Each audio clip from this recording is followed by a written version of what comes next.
It is a privilege to stand before you at this third edition of the Evolve ICT Summit, a gathering that has, in a short space of time, earned its place as one of the most consequential conversations on technology and innovation in this region. I commend the organizers for their vision and their persistence in building a platform that does not merely talk about the future, but actively brings it closer. When we talk about digital transformation, we focus on people, not just machines or software. It's about the farmer in Chiredzi needing real-time market information, the talented graduate in Binga lacking opportunities due to geography, and the farmer who is also in Mutare, who could actually be able to look for a market regionally. Technology's value lies in how it improves human lives, and this should guide our policies and innovations. We are at a pivotal moment as the fourth industrial revolution is here with us. Artificial intelligence is transforming industries. Data is a key strategic resource, and digital platforms are changing trade, governance, and social structures. As our President, His Excellency Dr. Idi Mnangagwa has said, the digital economy is a present imperative. Zimbabwe must shape its role in this revolution. The message from our head of state is a guiding philosophy for our ministry's urgent actions. Everything we do in the digital space serves our national purpose, as outlined in Vision 2030, which emphasizes that we need a prosperous society which hinges on dynamic digital economy. The National Development Strategy operationalizes this by making digital infrastructure, skills, and innovation foundational rather than optional. We have made significant strides with expanding broadband access, a modernized regulatory environment, and strengthened national data centers. We are also developing human capital, such as coders and data scientists, to create a digital Zimbabwe. We must acknowledge the gaps that remain. Many Zimbabweans still lack access to the digital economy, and this has been reiterated by our President to make sure that we do not have to leave anyone and any place behind. In pursuit of doing this, as Zimbabwe, we really want to appreciate ITU, where we are actually conducting a broadband mapping to make sure that we look at our digital infrastructure and then be able to look at connectivity to say where is it connected and where it is not. We need to also appreciate that now in the fourth industrial revolution, we need to make sure that connectivity is accessible, affordable to the people so that we'll be able to achieve a digital Zimbabwe. We really want to look at what Professor Callistus Juma said, where he emphasized that the need for Africa to be a knowledge producer. Outsourcing AI development compromises our economic future, and that we refuse. Within our AI strategy, we're very clear that we don't need just to be consumers, but we need to be producers of our own artificial intelligence. As Zimbabwe, this has seen us really look at ways that we can for us to even make sure that we even have localized data sets. We also need to look at national language models, which also speak into our own context as Zimbabwe. We are happy that as Zimbabwe, I was talking to the PS yesterday, where now we are at advanced stages of our AI charter. This is going to also unpack our AI ethics, our regulations, which also speak into our own cultural context as Zimbabwe. While AI raises concerns about job displacements and algorithmic bias, we recognize these issues. As Nkusu Uwera always says, AI reflects the values of those who built it. Our strategy ensures that Zimbabwe's AI future embodies our values, our human dignity, broad participation, and shared prosperity. As we expand Zimbabwe's digital landscape, we must ensure it is safe for our children. And last week, we are glad that our cabinet approved the Child Online Protection Policy, which marks a significant milestone, recognizing that children are digital natives who engage online in various ways and need to be protected when they are online. While the government has laid the groundwork, implementing this policy is a shared responsibility. Technology companies must prioritize the safety of our young users. They should also teach digital literacy and online safety. Yesterday, like what the peer said, yesterday we met our evaluators in government, and we realized that within these next 3 months, we have to train 200,000 people in digital literacy.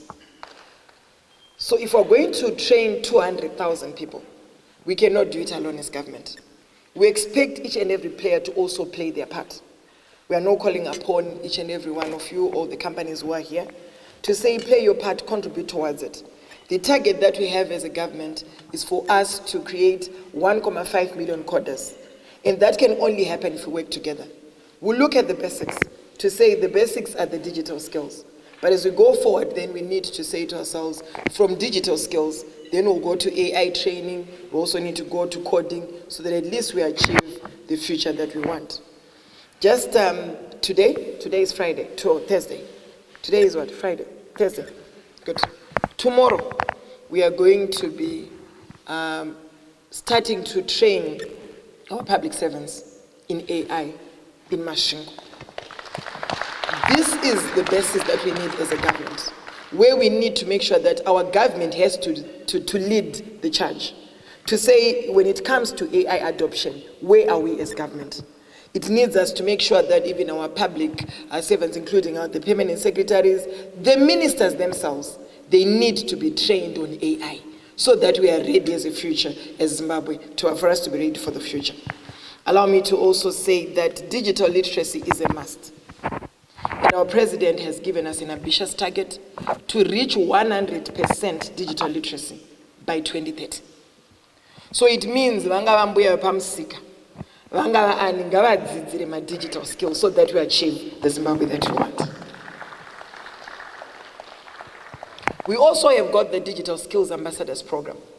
The Digital Skills Ambassadors Program is where we have identified 100 for a start, 10 in each province, where we want to be training. Let's have a train the trainer program.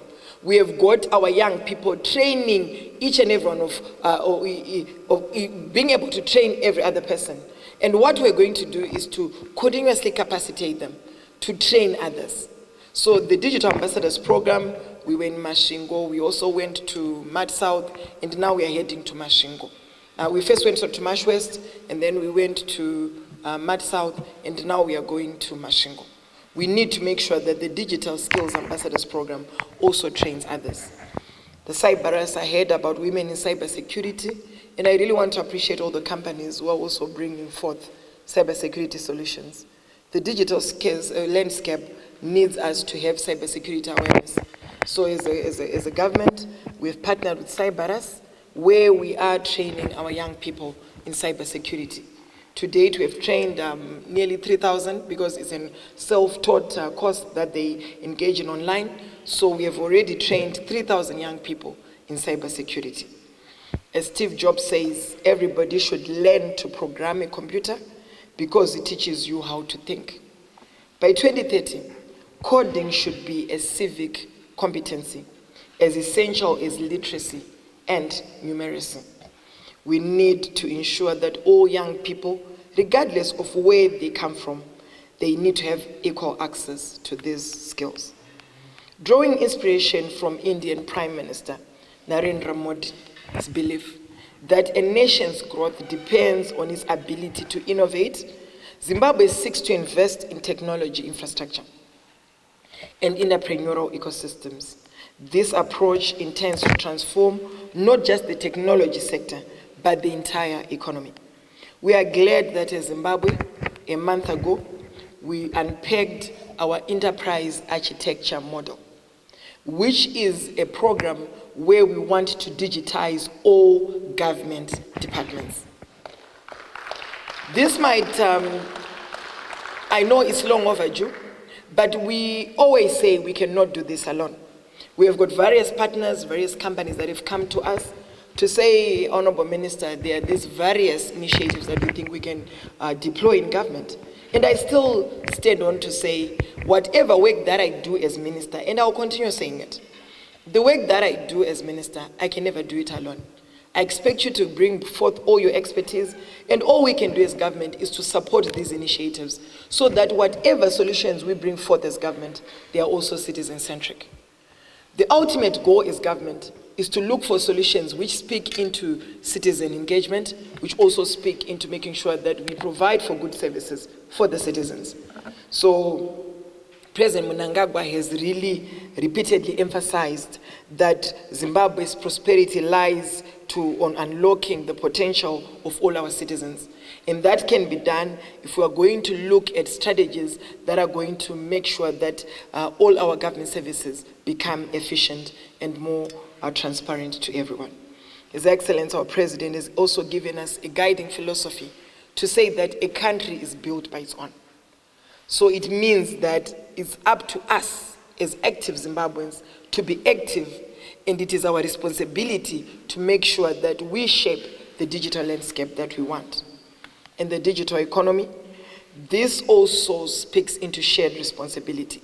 The government must create enabling policies and also remove barriers, which we are doing every single day. I want to also speak to say, the President guided us to say that we need to reduce levies and taxes in the ICT sector, and we have done that. Secondly, the President said to us we need to provide for incentives for artificial intelligence. And very soon we'll be able to unpack those, but we are glad that the Ministry of Finance has availed to us 3 provinces which are going to be special economic zones. And these special economic zones are meant to make sure that at least we've got companies that would come and trade in these special economic zones, and of course have a lot of incentives being given to them. So if we're saying if a company is going to adopt artificial intelligence, they're going to be getting incentives, then definitely we want to encourage a lot of uptake of the adoption of artificial intelligence in the country. I am really encouraged by partners like Compilink and others present who have shown real commitment to Zimbabwe's digital future. Conversations at events like the Evolve ICT Summit must lead to lasting investments and partnerships. We commit to this standard and invite everyone to do the same. Well done, Compilink, and continue doing and also hosting these various summits. Africa's digital leap is both a significant challenge and an opportunity for this generation of leaders and citizens. With a median age of 19 and growing urban populations, there is a demand for smart services and innovative solutions. Our young people are creative and ready to compete globally, so we must prepare them for the future. We are going to be launching our AI Grand Challenge on the 23rd of July, and for us this is also another opportunity to make sure that our young people continue to dream big. Our young people continue to coming up with applications, prototypes which are relevant for our national development. Allow me to then come up and probably proffer solutions like you know very well that we have got a theme here to say empowering Africa's digital leap. I believe that there are also some concrete commitments that we need to come up with in this summit. And maybe to start off with, to say the first one is that smart agriculture is non-negotiable. We need to make sure that we industrialize. We don't modernize agriculture. We need to make sure that it has to industrialize. Whatever agriculture is going to do is also going to industrialize our economy. As much as we're modernizing, we need to then come out to the ultimate goal to say, how is this industrializing our economy? We need to look at ways that we can, let's look at driving IoT sensors, satellite-based crop analytics to all our smallholder farmers. The Ministry of Agriculture, working together with us, has managed to provide for tablets for our agriculture extension officers. And we also went a step forward and also provided for Starlink gadgets to our agriculture extension officers. So this means that every now and then we'll then have our agriculture extension officers being connected This is one way of us making sure that whatever services that they're going to provide for, they also speak into smart agriculture. We need again to make sure that we digitalize government as a platform, like I've said before. Our people should never have a queue to prove their existence. We are creating a single interoperable portal where citizens access every government service digitally. A digital Zimbabwe house. Thirdly, we also need to look at cybersecurity as a collective shield. Fourthly, we need to also invest greatly on hardware, where we need to have more hardware assemblies, and this has to become an industrial policy. And again, we need to make sure that we transform our national ICT backbone into a transit hub for the region, offering our neighbors the shortest, most secure route to the undersea cables. And Zimbabwe is open for digital business.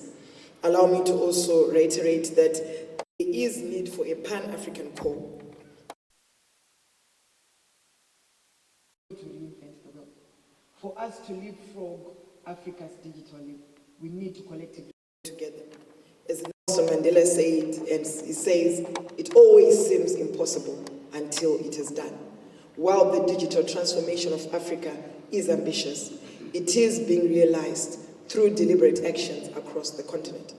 Zimbabwe is actively participating in this journey under President Idi Mnangagwa's vision of a digitalized Zimbabwe by 2030. The future will favor the determined. Let us leave the summit inspired and committed to building partnerships, making investments, and developing skills to create effective solutions. Zimbabwe is ready, Africa is ready. Together we'll build the future we deserve all.